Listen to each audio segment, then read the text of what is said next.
Jimmy's World is building the world's fastest 4-cylinder, 2-seater airplane. 10,000. All right, let's level this off.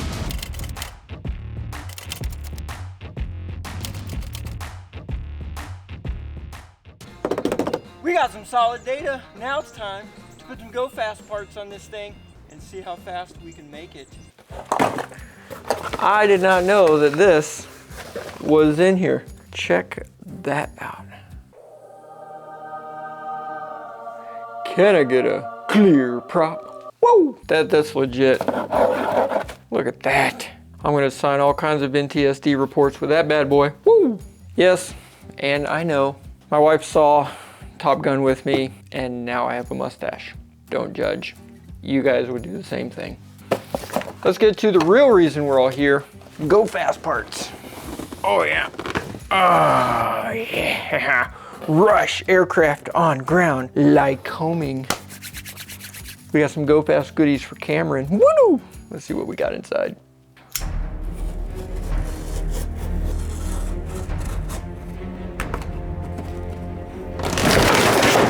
Oh, well, we found out how strong that table was. Oh, I broke my jet. That'll go in the blooper reel. Wasn't me. Dun, dun, dun, dun, dun. Well, crap. Broke my table, my private jet. We're gonna have to do the unboxing up here in this box. Ooh, boy, what we got in here? We've got rubber band is what we've got. Yes. What we've got here is an electronic ignition system. So we get more sparkage in our sparkulators and our lightning rods. And this is our juice box lightning maker right there. You see in the normal magnetos, they put out like 25,000 volts, which is a lot. It's a whole lot, maybe up to like 35,000. These bad boys right here, we're talking 70,000 volts. Yeah. More sparkage, bigger gap, bigger fire inside, put more gas to it, get us some more power. Not only will we get more power, but we're gonna be putting not just one, but two on Cameron. We're gonna have dual electronic ignition system from Lycoming. Bam. It also should give us better fuel burn, so we should be able to go faster on less fuel. Let's head over to Cameron, get these installed, and see how it flies. Now we're out of Cameron. We got our shade hanger up here. You like that? And then we got to put these in there and see what sort of BTUs she's going to put out for us. Let's get to work. This is the first time I've ever had the hood off of this airplane since I bought it and we put it back, or put it together in Arizona like 7 or 8 months ago. This is a good airplane. Woo! Yeah. Oh, it's been a minute, hasn't it? Look at that. These are our magnetos right here. Number 1, number 2. See you later. See you later. 48108, that's the oil filter. Yeah, I'd say she's a little rusty here, huh? I mean, all in all, pretty clean build. Time to get Gemini'd. First time I'm pulling a plug as well. Yeah, looks all right. Nice. On a scale of 1 to 3, the difficulty level of doing this improvement, it's a 1. It's pretty easy. If you know how to put a distributor in your car engine, you can definitely do this. It's pretty much the exact same thing. 2 little nuts that hold the magneto on, and you just got to make sure you get the engine timing set correctly, and once it's set, bada bing, comes right on out. And that's it. Now we take the other one, we got to pull this gear off, put it on the other one, get them lined up and timed, stick them in here, run our power wire to the other one, and that's it. You can do that. You can do this. It's super duper easy, and it makes a big difference. The most difficult part about this whole thing is timing it. And you got to use your old 9-volt battery. Check to make sure it's good. Yep, that's got some tingle. You got to put it here on this one and that one, and you'll see this little LED light. Okay, see how it turns on? Now we gotta rotate that thing around until it turns off. And we only have a 1/2 degree to get it correct. And it'll be straight up and down on that part. Now, the trick is to get it in there without bumping it. Good luck with that. There, see, easy as can be. No problem whatsoever. I definitely did not have to take the gear back off, flip it 180 degrees and put it back on to get the light lined up with the little mark in here with the old 9-volt, because you got to check it, put it in, put it on there, move it a little bit, check it, make sure it still does, it turns off when it's supposed to turn off with some adjustment on both sides. And easy peasy lemon squeezy. Let's do the next one. Now let's pop the gear off of this one. Grab this little cotter pin out of here, and you take your precision tools like that, and you take your other precision tool and you go like that, and then you go 1, 2, 3, bam! There it goes, like that. Come on. I feel like one of those cooking shows. Oh, we have just a smidge of oil here and just a dash of love in here. What do you think? Cooking show? What I do know is we gotta put this little keyway in here to slot the gear. See that right there? That bad boy? Zoom in. It needs to be a snug fit. Little tap, tap, taparoo. Like so. Like a glove. Oh good. This one only has one way it can go on, so that makes life easy. Just like that. And a little, some love taps. Love tap, baby, love tap. And our new one.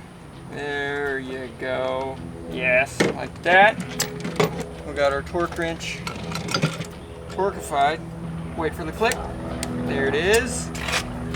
We gotta line the little holes, so we gotta go just a smidge more. Okay.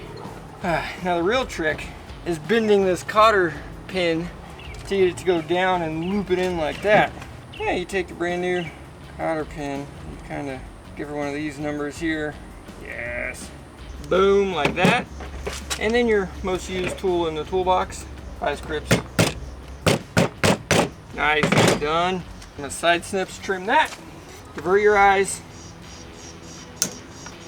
You definitely got to find those little pieces. You don't want those floating around in your engine. And then bada bing, bada boom, like that. That one's done. Let's grab our battery. Yep, still good. Time it. Now the other one had a mark on it. This one doesn't. Found the secret spot. All right. Might be kind of hard to see that hole right there. So we have to ever so carefully put that in there and line it all up without moving those gears. Oh, nope. Ah, shoot. Move the gear. Oh, there we go. Okay, let's see how close we are. And the gear did move a little bit, but let's see if we can snug that up and get the light. Time the light. There's the light. I can do this while you can still see it. The light will turn on, and then I need to move it ever so slightly, and hopefully the light will turn off. Fantastic. So now we'll snug it down, and then we have to move the prop back and then back this way up to top dead center. Make sure both lights turn off at the exact same time. That's the trick. These also never have to be rebuilt. How fantastic is that? Which, for you automotive people, you might not know this, but lots of parts have to be rebuilt after so many years or hours. Magnetos are every 5 years, 500 hours. So that means if you fly the snot out of the thing, you have to rebuild this thing, well not these, the old ones, every couple of years. And they're like $800-900 every time you do it. Well, haha, with these suckers, not so. They go for 2,400 hours, basically the life of the engine. So you just put this on there and there's only a shaft with no touching parts anywhere. Simple, yet effective. Got them snugged down on both sides. Now we're gonna bring the prop back and then bring it forward again. I gotta go get my little measuring device to get it exactly top dead center. Flat file Don't judge, you just need a straight edge. So that way, right there. Now we just time them together to make sure they work. And we tap over a little bit till that light goes off. Oh, there it goes. Now we make sure the other one is off as well. Give it a second, and boom, money. Who knew that no lights are a good thing? Final tighten down, put our spark plug caps back on, hook up the 2 wires. The only thing left is to run the power wire, and we're done. Woo! So far, this project has taken maybe an hour. It's not bad. It's starting to get warm out here though. It's July in Florida. Go figure. Whew, let's get rolling. Now that we got all that done, we got to see where we're going to pull power from. One really nice thing about working on a super tiny airplane is you can just like reach over the wing and do stuff. There's a solenoid right here. I think it's a starter solenoid. So if the battery switch goes on, that thing clicks. That's our spot. We got power. Holla, we got power, boys. Yeah, we got power right there. Boy, that saves us about 50 feet of wire. Man, that's only like that far. That's fantastic. Now let's make sure it turned off and we're not messing with a sparky wire. Nope, okay. So, let's just connect our wire to there with a fuse. Just like the destructions say, you gotta put a 10 amp fuse in line, make sure you don't blow stuff up. When you're using 2 of them, it does say you need to have that one, the right one, on a alternate separate battery source, which we'll be putting in a future video. For now, just trying to make sure these things work. Last zip tie, if I did my math correct, we should be able to turn the key on and these will get power. And they're tightened. We'll count the flashes on the back to confirm it's got the right setting in it. Put that spark plug in, and then I say we throw the go happener, get some noise out of this converter. Yeah.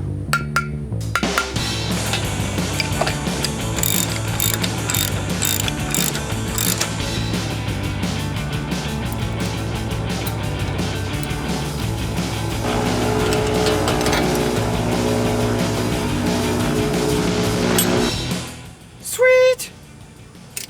Boys, I think she's ready to start up. Boy, it's toasty out here. If I did my math right, this thing should start up.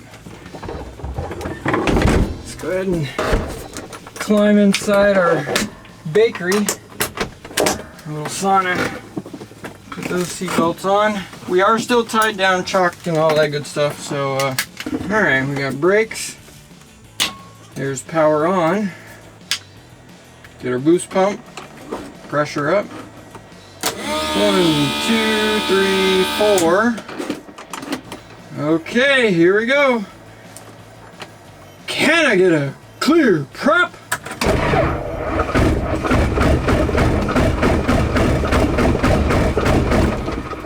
Oh, okay, let's see if we got fuel pressure. All right, clear the prop.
Let's shut that thing off. Boy, that left magneto was not happy. Ooh yeah, that left magneto did not like that. Well, the heck if I know. We pulled all the spark plugs. Those are nice and clean, not fouled at all. I rechecked the timing on this one. That is dead on the money. I looked at the power and the ground and the P leads and all the stuff there. All that's there. So I'm going to start it up again, and then we're going to look at our temperature gauge and see if it tells us if it's one or all the cylinders or just a couple. Question is it hot enough yet? I think it said 95. And that's without humidity, and then we're going to put this bubble on us. So that is going to be nice. All right. That on, that up. Little fuel, 1, 2, 3, good. Pull that back, that crank it up. Can I get a clear prop?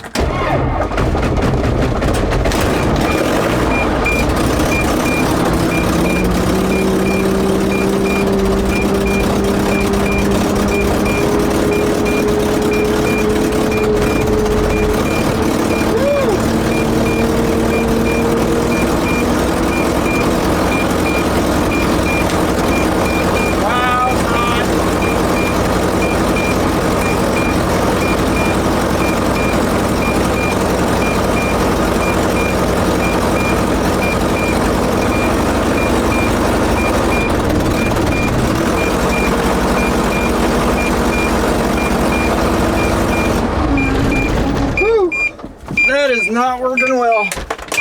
It's too flipping hot. Holy Lord. Something's beeping at me. That's not good. Well, heck, I don't know. I pulled the plugs out, checked all that. I retimed it, just loosened everything up and retimed it. We're gonna see if that works. Let's hop in, run number 3. Let's try that again. Oven engaged. That up. Okay. All right. Can I get a clear prop? Come on, work.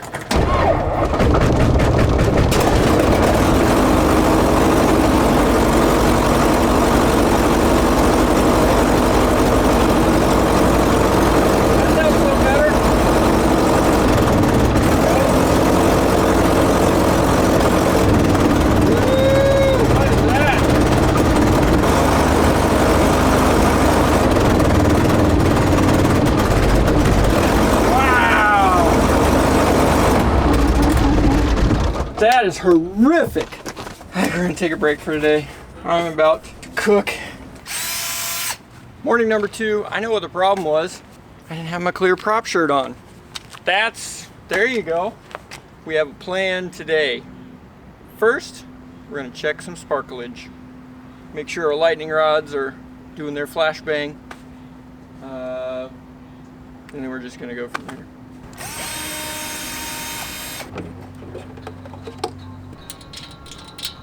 Well, what the heck is that? It's a crispy frog. I guess he croaked. Put in the comments section below what you see that I don't see right now to help fix this thing. So we are gonna check our sparklage here. A little bit of corrosion down in there, it's possible. Could have some bad connections. And these spark plugs look fantastic. It's not running rich, it's not fouling. Okay, I'm gonna need your help. Watch these spark plugs. And when I turn it over, see if they spark. Clear the prop. Here we go. See if they spark, let me know.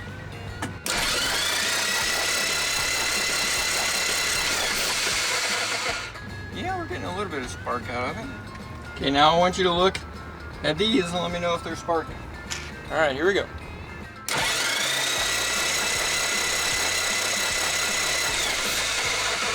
Boy, they are, but that is a weak spark. Did I get spark?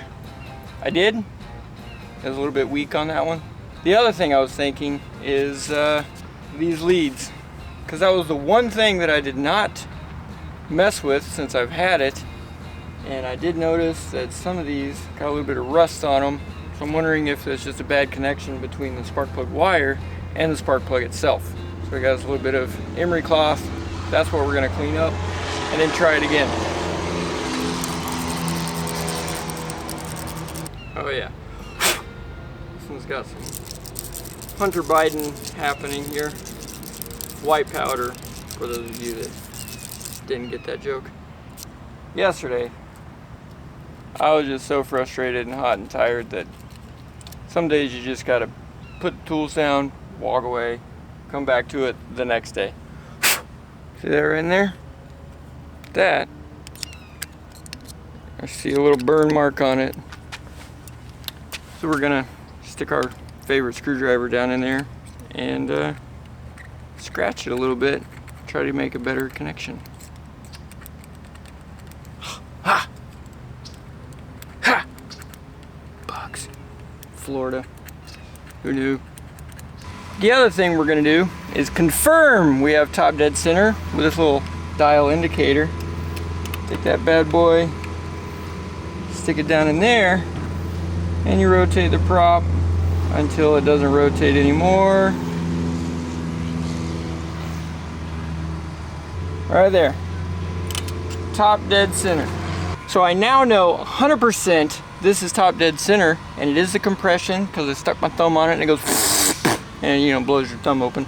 So we 100% know that's exactly where top dead center is. So now we're gonna mark and then make sure our timing is on as well.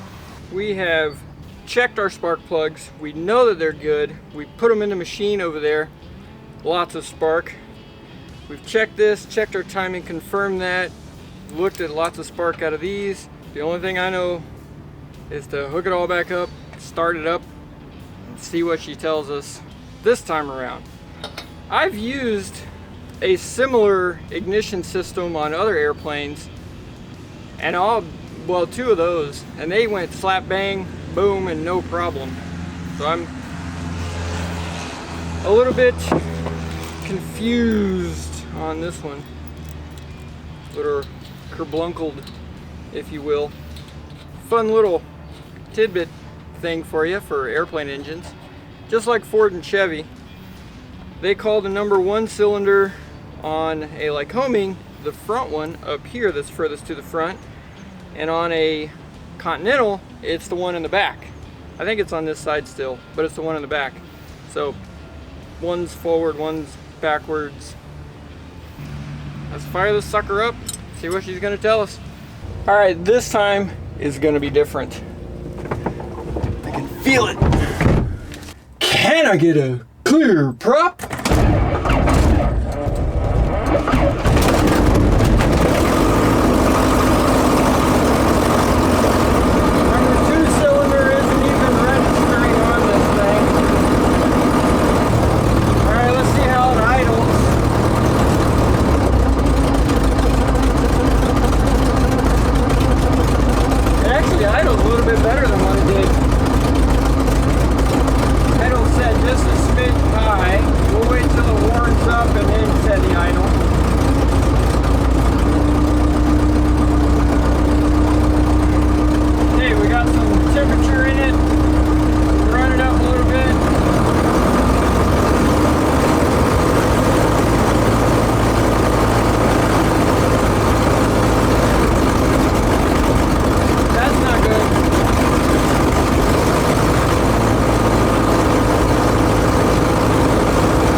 It did not like that at all. So no difference from yesterday.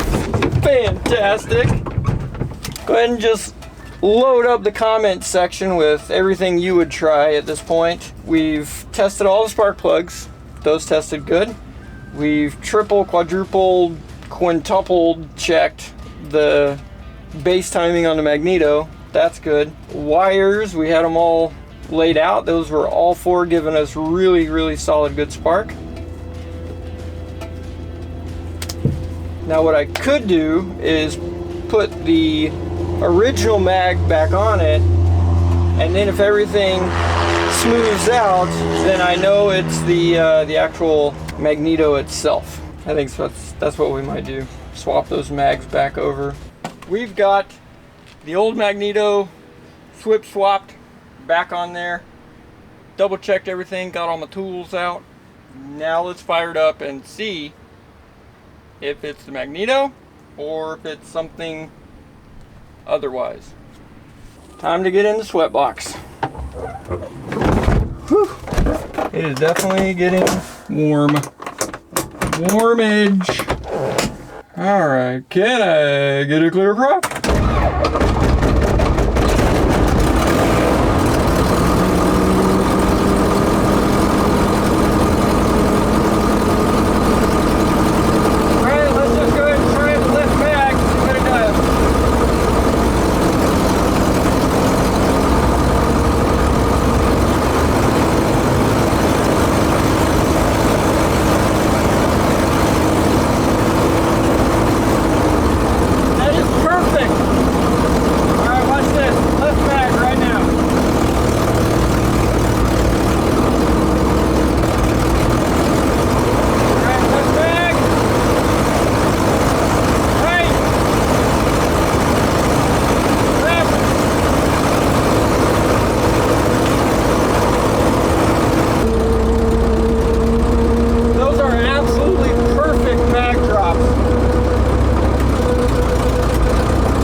It's obviously that magneto.